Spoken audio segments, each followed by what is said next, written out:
পুরো যুদ্ধ করছে ফল খেতে গিয়ে, টেনে টেনে নিচ্ছে একদম। ওই কি দারুণ ঝগড়া করে, দেখো রাম ঝগড়া করে। এই যে নিয়ে চলে এলাম বাইরের থেকে সব তুলে আমাদের ক্ষেতের থেকে। গুড মর্নিং বন্ধুরা, যারা আমার ভিডিও দেখছেন প্রত্যেকে অনেক অনেক শুভেচ্ছা ভালোবাসা জানাচ্ছি, বড়দের প্রণাম জানাচ্ছি। তো আজকে এখান থেকে ভিডিওটা শুরু করলাম। তো ঘুম থেকে উঠে পড়েছি ভোর 5টার সময়, যেটা প্রতিদিনের রুটিন। ছেলের যদি ডিউটি থাকে মর্নিং, তো বেশিরভাগ মর্নিং ডিউটি এখন মানে আছে। তো ঘুম থেকে উঠে রান্নাবান্না কমপ্লিট করেছি। তার আগে তো ঘরটার সব ঝাড় দেওয়া হয়ে গেছে, মোছাও হয়ে গেছে। এখন এই যে ছেলের ড্রেসটাকে একটু ইস্তারি করে দিচ্ছি, কারণ এগুলো যেহেতু কটনের ড্রেস, প্রতিদিন ধুলে প্রতিদিন ইস্তারি না করলে হয় না। কটনের ড্রেসই হোক আর বা এমনি ড্রেসই হোক, ধোয়ার পরে একটা ইস্তারি করতে হয়, আর ইস্তারি ছাড়া পরেও যাওয়া যায় না। তো ইস্তারি করে দিয়ে চলে এলাম এই ঘরের বিছানাটা তো অনেকক্ষণ আগেই তুলে ফেলেছি, এখন একটু ঝেড়ে টেড়ে পরিষ্কার করে নিচ্ছি। এবারে ছেলেকেও খেতে দিয়ে দিব, ছেলে খেতে বসে পড়েছে। তো এই সকালবেলাটা না ভীষণ হুড়োহুড়ির মধ্যে সময়টা কাটে। আর আমি যে একটু স্ট্যান্ডের মধ্যে লাগিয়ে ভিডিও করব, সেটারও সময় হয়ে ওঠে না। এজন্য হাতে নিয়ে যতটা পারি ততটা দেখানোর চেষ্টা করি, শুধু কাজগুলো আপনাদের সঙ্গে একটু শেয়ার করার চেষ্টা করি। এবারে আমি যাব ছেলেকে খেতে দিতে। আর কি কি রান্না করেছি চলুন আপনাদের সঙ্গে শেয়ার করি। তো সকালবেলা ও আগের দিন বলেছিল মা ডিমের ঝোল খাবো, এই জন্য যে সকাল সকাল গরম গরম ডিমের ঝোল আর ভাত করেছি ওর জন্য। তারপরে তো বাকি রান্না পরে করব। আর এখন একটু মাখানাটা বাটার দিয়ে নেড়ে দিচ্ছি, ও নিয়ে যাবে এটা। তারপরে চলে এলাম স্নান করে ফুল তুলতে। ছেলে খেয়ে কিন্তু বেরিয়ে গেছে, সেই সুযোগে আমি স্নান করে নিলাম, যে রান্নাটা পরে করব, যেহেতু ও বেরিয়ে গেছে। তারপরে একটু সময় আমার হাতে আছে, আপনাদের দাদাভাই তো একটু পরেই যায়, এই জন্য স্নান করে এসে পড়েছি ফুলগুলো তোলার জন্য। তো বাড়ির ভেতরেই সুন্দর ফুল ফুটে আছে। তো রঙ্গনটা এখন একটু কম ফুটছে মানে কি, প্রতিদিন তুলে তুলে পুজো দিচ্ছি, তাই অনেকটা কমে গেছে। আর এখন এই যে বাকি এই গাছগুলোর থেকেও অল্প অল্প করে সব তুলে নিচ্ছি। আর এই যে বেলি ফুলও ফুটেছে, কিন্তু এখন প্রতিদিনই প্রায় বেলি ফুলগুলো ফুটছে। আর এইদিকে ধুত্র ফুলও ফুটেছে মানে পুরো ফোটেনি, মোটামুটি ফুটেছে, সেটাও তুলে নিয়ে আসবো বাবা ভোলানাথকে দেওয়ার জন্য। তো ফুল তোলা কমপ্লিট করে আমি এবার ঠাকুর ঘরে এসে যে ধূপ দ্বীপ সব জ্বালিয়ে নিয়েছি, এবারে এই যে পুজো করতে বসে পড়ব।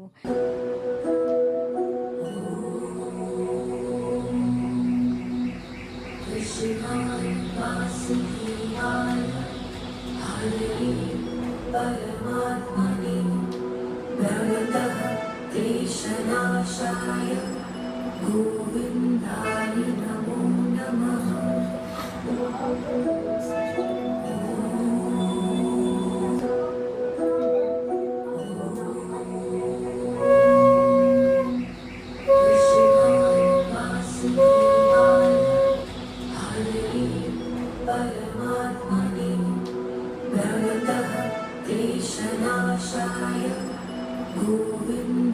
সুপ্রভাত বন্ধুরা, আশা করছি যে যেখান থেকে ভিডিওটা দেখছেন প্রত্যেকেই ভালো আছেন, সুস্থ আছেন। আমিও ভালোই আছি। ছেলে চলে গেছে ডিউটিতে 6:30টার সময় সকাল। তো রান্না বান্না বলতে ডিমের ঝোল ভাত, ও যেটা পছন্দ করে সেটাই করেছিলাম, কিন্তু বেশি খেতে পারেনি, আর অত সকালে খাওয়াও যায় না। আর ডাল, মুসুরির ডাল করেছি। আর এখন পটল ভাজা করব। আপনাদের দাদাভাই তো ডিমের ঝোল নিয়ে যাবে আর ডাল ভাজা খেয়ে যাবে। যেতে চেয়েছিল বাজারে মাছ আনতে, কিন্তু আকাশের অবস্থা খুব খারাপ, মানে সকাল থেকে মেঘলা মেঘলা ওয়েদার আর ঝিঝিরি বৃষ্টি পড়ছিল। তারপরে বলল যে থাক তাহলে যাবো না। আমি বললাম ঘরে যা আছে তাই খাও আজকে, আগামীকাল তাহলে বা পরশু নিয়ে এসো। এই জন্য না করলাম ওকে। তো ডিমের ঝোল নিয়ে যাবে আর ডাল ভাজা দই এগুলো খাবে। আর এই ওয়েদারের মধ্যে না বাইরে যেতেও মানে লাগে, যখন তখন বৃষ্টি নেমে যায় তখন অসুবিধা, আবারও কাজে বেরোবে। তো বললাম যেগুলো আছে সেগুলোই করি। এখন এই যে পটলটা ভাজা কাটবো। আর আমার ঘুম থেকে উঠেই পুজো টুজো হয়ে গেছে, নিশ্চিন্ত পুজো টুজো দিয়ে তারপরে চলে এসেছি রান্নাঘরে। তো অর্ধেক রান্না তো হয়ে গেছে, এখন খালি ভাজাটা করব, তাহলেই হয়ে যাবে। তো সঙ্গে থাকুন, ভিডিওটা দেখতে থাকুন, যা যা করবো সারাদিন অল্প অল্প করে আপনাদের সঙ্গে সব কিছুই শেয়ার করব। বন্ধুরা, চলে আসলাম, বাড়ির কিছু শাক তুলবো। ঘ্যাটকল পাতা বাটা করার ইচ্ছে হয়েছে আজকে। তো দেখা যাক, এই যে এখানে আছে কতগুলো তুলি, এই যে ঝুড়ি নিয়ে এসেছি। তো এই যে বাড়ির ঘ্যাটকল পাতা, এই যে বাড়িতেই যদি এত সুন্দর পাওয়া যায় তাহলে বাইরে যাওয়ার প্রয়োজন কি বলুন। আমাদের গ্রামের বাড়ির এটাই একটা সুবিধে, গ্রামের বাড়িতে অনেক রকমের কিছু পাওয়া যায়, অনেক সুবিধে। এগুলো নিয়ে যাচ্ছি। যে এখানে আরও হয়েছে, দেখুন কি সুন্দর। এটা দিয়ে বাটা বা শাক যে কোনো একটা কিছু করব, রসুন টসুন দিয়ে। এই যে দেখুন বাইরেও পুরো গাছটা শুদ্ধা তুলে নিলাম। এই যে দেখুন কত হয়েছে।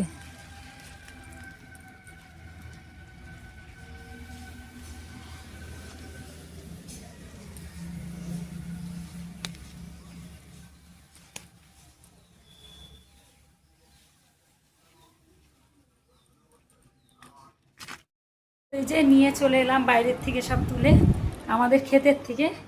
কি টাটকা টাটকা দেখুন, এক ঝুড়ি, পুরো এক ঝুড়ি হয়েছে।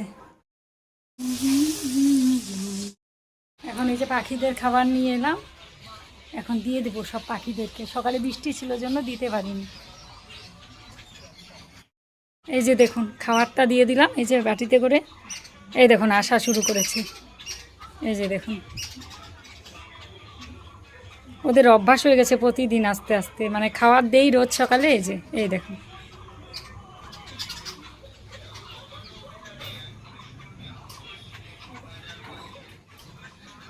পুরো মেঘলা করে আছে আকাশ একদম।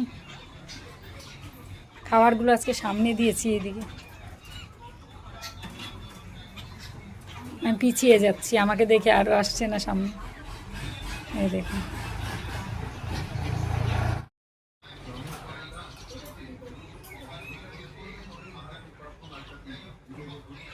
দেখো খাবার দিলাম, সব চলে আসছে আস্তে আস্তে। হ্যাঁ খাবার দেই যে প্রতিদিন সকালে, ওরা বুঝতে পারে যে খাবার দেয়, অভ্যাস হয়ে গেছে ওদের খাবার দিয়ে দিয়ে।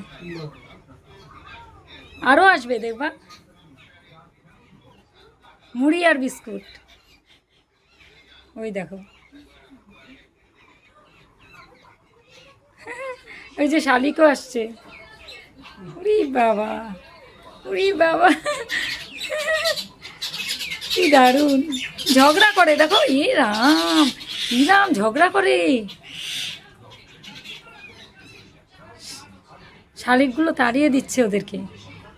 রাম চুপচাপ বসে থাকো এখানে আর আসতে পারো।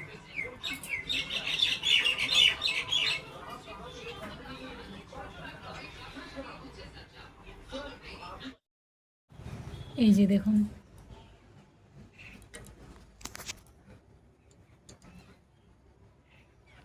কি সুন্দর খাচ্ছে।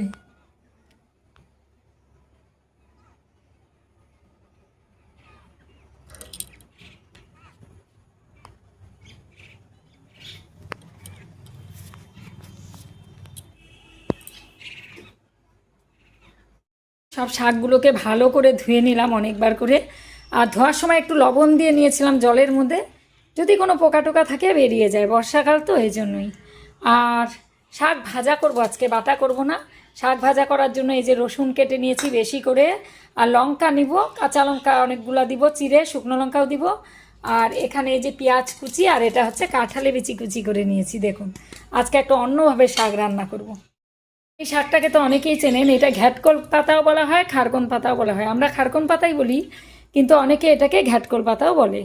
তো চলুন রান্নাটা করে নিই। আর এই যে পটল ভাজা হয়ে গেছে, নামিয়ে ফেলেছি।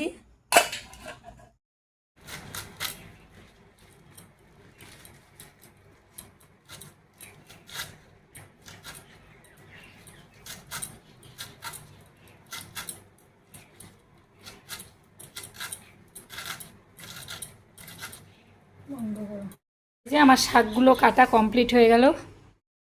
তেলের মধ্যে দিয়ে দিচ্ছি কালো জিরে। পটল ভেজেছিলাম জন্য এরকম কালো হয়েছে তেলটা। এবারে শুকনো লঙ্কা দিয়ে দিচ্ছি, দুটো শুকনো লঙ্কা। এর মধ্যে দিয়ে দিচ্ছি বেশি করে থেতো করে রাখা রসুন, অনেকগুলো রসুন দিয়েছি।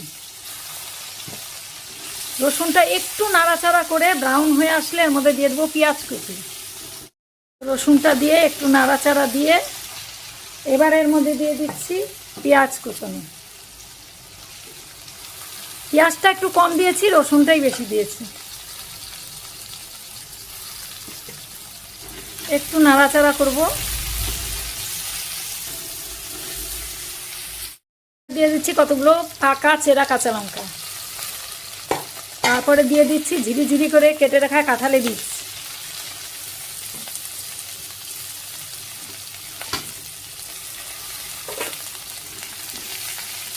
এগুলো দিয়ে একটু নাড়াচাড়া করবো ভালো মতন।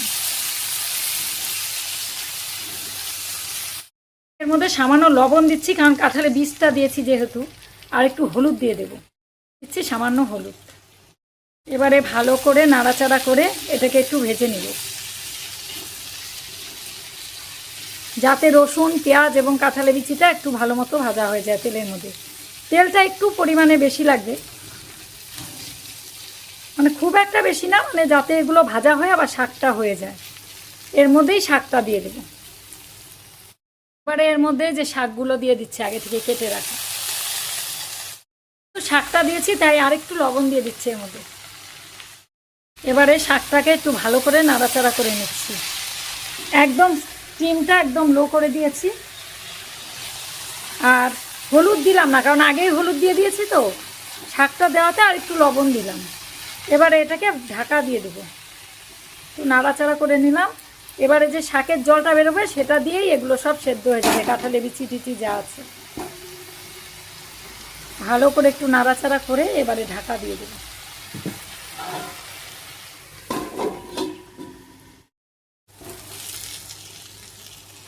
তো এই যে আমার শাক ভাজা কমপ্লিট, এখন নামিয়ে ফেলবো।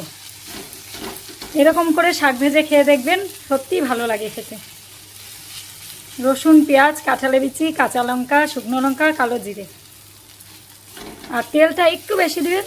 আর গরম ভাতে এটা মেখে খেতে যা লাগে, দারুণ লাগে। আমি লঙ্কাগুলো একটু ভাজা ভাজা করে তুলে রেখেছি, কারণ আপনাদের দাদাভাই ঝাল বেশি খায় না, আর আমি ঝাল তো বেশি খাই, এজন্য এগুলো উঠিয়ে রেখেছি। পরে আমি শাকের সঙ্গে ডলে খেয়ে নেব।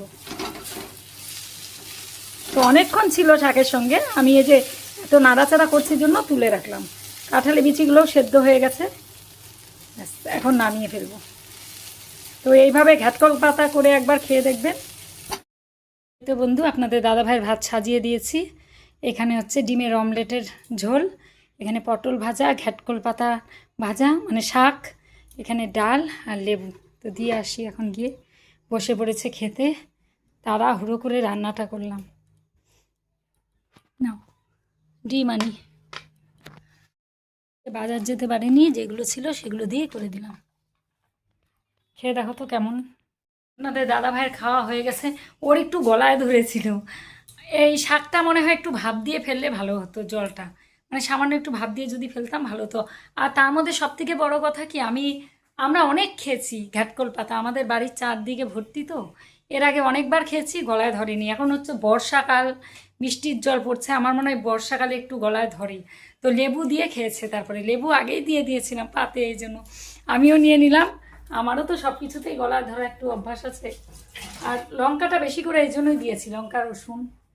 এই যে সাথে লেবু নিয়ে নিলাম, দেখি কি কি এফেক্ট হয় এটা খাওয়ার পরে। আমার দিয়েছো এটাতে? ভয় লাগছে খেতে। এই যে দিয়েছো? দিয়েছি দই ভাত, দুপুরে দই ভাত খাবে নিয়ে যাচ্ছে। তো এবার দেখি আমি খেয়ে কেমন গলায় ধরে। খেতে টেস্ট হয়েছে, কিন্তু একটু গলা চুলকোচ্ছিল, লেবু খেয়ে ঠিক হয়ে গেছে। বসে পড়েছি, সঙ্গে আগে লেবু নিয়ে নিয়েছি যদি গলায় ধরে। অনেকগুলো লঙ্কা দিয়েছিলাম, দেখি মেখে একটু কেমন।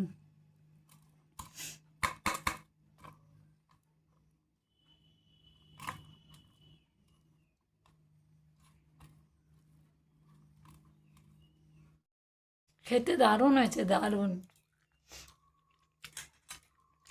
গলা যদি একটু ধরেও কিন্তু দারুণ টেস্ট হয়েছে খেতে। আপনারা করে খাবেন। আর যদি গলায় ধরার ভয় পান, সব সময় ধরে না, আবার সবার গলাতেও ধরে না। ও তো চিংড়ি মাছ খেতে পায় না, কাঁকড়া খেতে পায় না, এগুলো অ্যালার্জি আছে। আমার তো ধরছে না, ওর ধরলো কেন বুঝতে পারছি না। কিন্তু যা টেস্ট হয়েছে বন্ধুরা, খুব টেস্ট হয়েছে। দারুণ। খাওয়া কমপ্লিট করে এবারে গ্যাসটা এই যে মুছে ফেলছি। আমার ভালোই লাগলো ঘ্যাটকল পাতাটা। আর আমাদের বাড়িতে গন্ধবাদাল পাতা আছে, সেই পাতাটারও বড়া বাটা ভীষণ ভালো লাগে, ওটাও করব একদিন। গন্ধবাদালের বড়া করব, চাল ডাল ভিজিয়ে রেখে বেটে দারুণ লাগে খেতে। আসলে এত জঙ্গল হয়ে গেছে তো এই জন্য আনাও যাচ্ছে না, বর্ষাকাল বৃষ্টির দিন। তা না হলে অনেক কিছুই শাক পাতা আমাদের বাড়িতেও হয়। আমাদের বাড়ির থেকে অনেকে শাক তুলে নিয়ে যায়, রসুন শাক, আরও ওগুলো আমরা খাই না। এই যে আমাদের পাশাপাশি বাড়ি যারা, ওরা চেনে তো ওগুলো শাক। আমি যেমন অনেক শাক চিনি না, ওরা এসে তুলে তুলে নিয়ে যায়। আমি বলি নিয়ে যাও, আমাদের সামনের জমিটায় হয়। তো এখন এই যে গ্যাসটাকে মুছে নিয়ে তারপরে বাসন আছে কতগুলো, বাসনগুলো সব মাজতে হবে।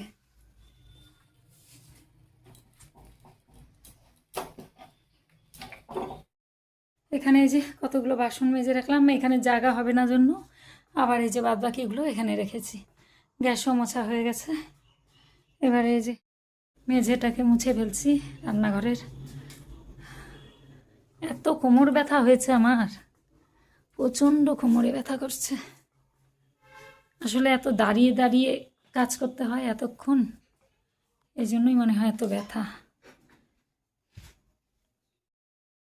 রান্নাঘরের সমস্ত কাজ কমপ্লিট করে তারপরে ড্রেসটাকে চেঞ্জ করে নিয়েছি, কারণ স্নান করে যেহেতু রান্না টান্না করেছি, গ্যাস মোছা, বাসন মাজা, ঘরটা মুছলাম, এই জন্য ভালো লাগছিল না। ড্রেসটাকে পুরো চেঞ্জ করে নিলাম। আর এই পেঁপে গাছে বসে বসে একটা পাখি ডাকছিল এতক্ষণ, কীরকম যেন ডাক, বিকট টাইপের একটা ডাক দিচ্ছিল। পেঁপেগুলো বেশ বড় বড় হয়েছে আমাদের গাছের, পারতে হবে, দেখি সুমতিকে বলবো পেরে দেওয়ার জন্য। এখন বৃষ্টি হচ্ছে না, কিন্তু আকাশটা থমথমে হয়ে আছে পুরো এরকম মেঘলা মেঘলা। আর এই যে এই গাছের পেঁপেগুলো বড় বড় হয়েছে, পারতে হবে এই গাছের পেঁপেগুলো। এই যে অদ্ভুত ধরনের ডাক দিচ্ছে পাখিটা, দেখেছেন কেমন করে ডাকে?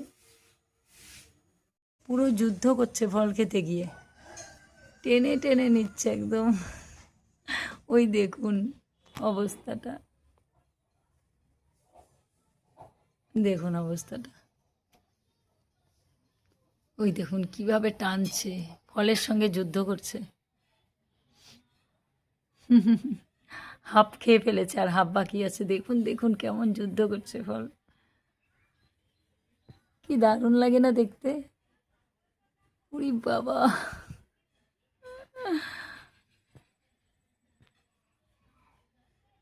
আমারও ভালো লাগছে জন্য আপনাদের দেখাচ্ছি আমি, কি সুন্দর খাচ্ছে। আর পাখি যেই ফলগুলো খায় না, সেগুলো কোনো বিষাক্ত ফল নয়, সেগুলো মানুষও খেতে পারে। ওরা কিভাবে বুঝতে পারে না কোন ফলটা ভালো কোন ফলটা খারাপ? ওরা কিন্তু কোনো বিষাক্ত ফলে মুখ দেয় না, প্রায় খেয়েই ফেলেছে দেখুন। যাদের সুগার আছে এটা খুব উপকারী, তেলাকুচের পাতা। আমার ঠাকুমা খেত তেলাকুচের পাতার রস, শাকও খাওয়া যায় তেলাকুচের। এটা আমাদের বাড়িতে হয়েছে, এই গাছটা অনেক দিন হলো হয়েছে।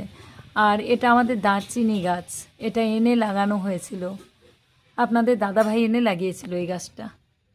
কতটা বড় হয়েছে দারচিনি গাছটা, দেখেছেন? এই দেখুন কত বড়, বিশাল বড়। দেখুন এই গাছের মধ্যেই বসে বসে খাচ্ছে।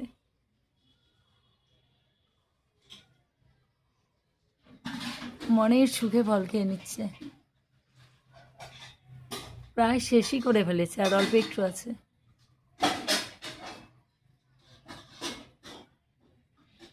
দেখুন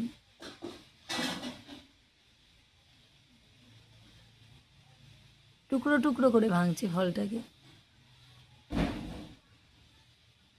উপরে আরেকটা আছে ছোট্ট ফল, আবার দেখে এদিক ওদিক। দেখুন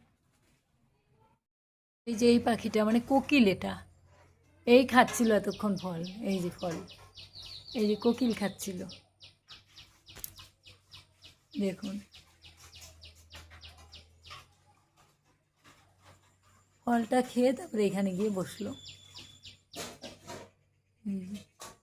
এই দেখুন আবার খাবে দেখবেন।